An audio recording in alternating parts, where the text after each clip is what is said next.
तुम्हें कितनी बार बताया है, मेरे तैयार होने से पहले मेरा नाश्ता तैयार हो जाना चाहिए। शादी के 25 सालों बाद भी मुझे क्यों बार बार एक ही बात बतानी पड़ती है? लता, तुम्हें क्या है? तुम तो आराम से घर पर रहोगी, मुझे काम पर जाना पड़ता है। तुम हो कि हमेशा बेवकूफ़ों जैसी हरकत करती हो। अगर तुम यह जानबूझकर करती हो तो याद रखना, मुझसे बुरा कोई नहीं होगा। आज भी प्रशांत का पारा चढ़ा हुआ था। इन कटु शब्दों में अपना गुस्सा उतारते हुए, गीला तौलिया कुर्सी पर फेंकते हुए प्रशांत गुस्से से लता की तरफ देखने लगा। लता के लिए प्रशांत का यह बेवजह का गुस्सा कोई नई बात नहीं थी। वह महीने में 3-4 बार ऐसे ही लता पर बरस पड़ता था। पहले पहले लता उसका विरोध किया करती थी, लेकिन जब कई सालों तक प्रशांत में कोई बदलाव नहीं दिखा तो लता ने खुद को ही बदल दिया। अब प्रशांत के कुछ भी कहने से लता को कोई फर्क नहीं पड़ता था। प्रशांत की हर बात वो चुपचाप सिर नीचे झुकाए सुन लेते थी। शादी के पहले 5 साल तक लता ने पूरी कोशिश की थी कि प्रशांत को बदला जाए, लेकिन फालतू का गुस्सा करना और बाद में लता को भला बुरा कहना, यह मानो जैसे उसकी आदत बन गई थी।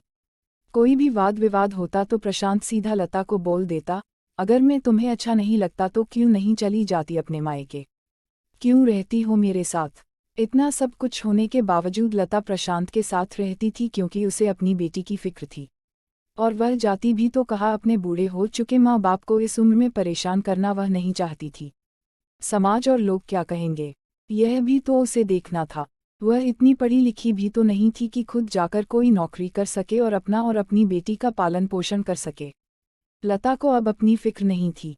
उसको फिक्र थी तो बस अपनी शादी लायक हो रही बेटी की। लता नहीं चाहती थी कि पति पत्नी के झगड़े की वजह से काव्या डिस्टर्ब हो। काव्या की पढ़ाई पूरी हो चुकी थी, उसके लिए अब शादी के रिश्ते आने लगे थे। कई रिश्तों को काव्या ठुकरा चुकी थी। 2-3 महीने बाद एक अच्छा रिश्ता आया। रिश्तेदारों और पहचान के लोगों ने भी लड़के के बहुत गुणगान किए थे। प्रशांत एक शाम अपनी बेटी के पास बैठकर उसे बताने लगा, काव्या, बहुत अच्छा लड़का है, पढ़ा लिखा है, बड़ा घर है, बहुत अच्छी नौकरी है। ऐसे रिश्ते बार बार नहीं आते बेटा, इस बार मना मत करना। काव्या अपने पिता से ज्यादा बात नहीं करती थी।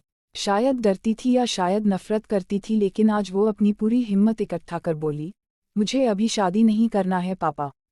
मैं नौकरी करना चाहती हूँ, खुद अपने पैरों पर खड़ी होना चाहती हूँ। हाँ तो उसमें क्या बड़ी बात है?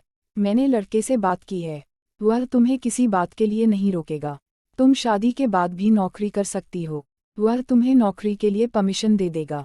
प्रशांत बोला, मेरा नौकरी करना या ना करना उसकी परमिशन पर क्यों डिपेंड रहेगा पापा? काव्या ने पूछा, मैं कह रहा हूँ ना, तुम्हें किसी भी चीज़ की कमी नहीं होगी वहाँ। ऐसे रिश्ते बार बार नहीं आते, इसे ठुकरा मत, बहुत खुश रहोगी तुम वहाँ। प्रशांत बोला, पापा क्या मैं उतनी ही खुश रहूंगी जितनी मम्मी इस घर में खुश है? काव्या ने तंज कसते हुए कहा, आज तुम्हारी जबान कुछ ज्यादा नहीं चल रही। प्रशांत गुस्से से आंखें बड़ी करते हुए बोला, पापा मुझे शादी ही नहीं करनी है, क्योंकि शादी के बाद अगर वह लड़का आपके जैसा निकला तो मैं क्या करूंगी? मुझे आपके जैसा जीवनसाथी नहीं चाहिए जो बिना बात के मुझ पर हमेशा चिल्लाए। मुझे कुछ भी अपनी पसंद का लेना हो तो 10 बार सोचना पड़े, कहीं वह नाराज ना हो जाए। मेरी तबीयत कैसी भी हो उसे परवाह ना हो। रोटी थोड़ी सी मोटी बन जाए तो घर सर पर उठा ले। उसकी चेक बुक ना मिले तो भी मेरा ही दोष निकालें, और हर छोटी मोटी बात पर मुझे मायके जाने के लिए कहे। काव्या ने अपना दिल खाली करते हुए पापा से सब कह दिया। प्रशांत का गुस्सा 7वें आसमान पर था, लेकिन उसके मुंह से एक भी शब्द नहीं फूट रहा था। वो काव्या की बातें सुन रहा था। काव्या उतना ही बोलकर चुप नहीं हुई। आज पहली बार वह अपने पापा के सामने इतना कुछ बोल रही थी। पापा, आपने माँ के साथ हमेशा गलत व्यवहार किया है। आप अपने ऑफिस का गुस्सा बिना सोचे समझे माँ पर उतार देते हैं, कभी इस बात की परवाह भी नहीं करते कि उन्हें कैसा लगता होगा। आपकी बातें सुन सुन माँ ने अपना स्वाभिमान खो दिया। प्रशांत आज पहली बार अपने किए बर्तावों को महसूस कर पा रहा था। वो इतना ही बोल पाया, जो तुम्हारा मन है वो करो, मैं तो इतना बुरा हूं ना। काव्या ने प्रशांत का हाथ पकड़ा और बोली, पापा मुझे सिर्फ एक सवाल का जवाब दे दो, क्या आप चाहेंगे कि मेरा पति आपके जैसा हो? अगर आपका जवाब हाँ है तो कर दीजिए मेरा रिश्ता आज ही, और ना है तो मुझे आत्मनिर्भर बनने दीजिए। प्रशांत कुछ भी ना बोल पाया और वहां से चुपचाप बाहर चला गया। आज उसे लता के सामने जाने में शर्म आ रही थी। चलते चलते उसकी आंखों से आंसू बह रहे थे। प्रशांत ने आज से अपने आप को बदलने का निश्चय किया। अगले दिन से लता ने अपने पति में काफी बदलाव देखा। वह सोचने लगी कि जो हिम्मत काव्या ने दिखाई है वह हिम्मत अगर मैं पहले ही दिखा देती तो शायद आज परिस्थिति कुछ और होती।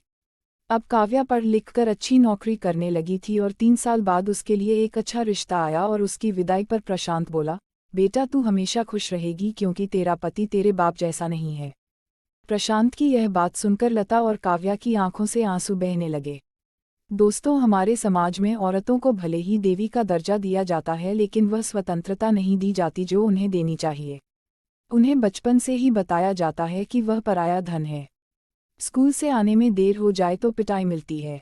मोबाइल पर बातें करते हुए दिख जाए या खिड़की से झांकते हुए दिख जाए तो शक किया जाता है। माँ बाप का घर तुम्हारा नहीं है, पति का घर ही तुम्हारा घर है। जीवन भर यह बातें बता बता कर उन्हें ससुराल भेज दिया जाता है और एक दिन किसी छोटे मोटे झगड़े में ससुराल वालों से उन्हें सुनना पड़ता है कि इस घर को छोड़ दो और मायके चली जाओ। अब आप ही बताओ दोस्तों, ऐसी स्त्रियों का सच्चा घर कौन सा? आखिरकार वह किस घर को अपना कहें?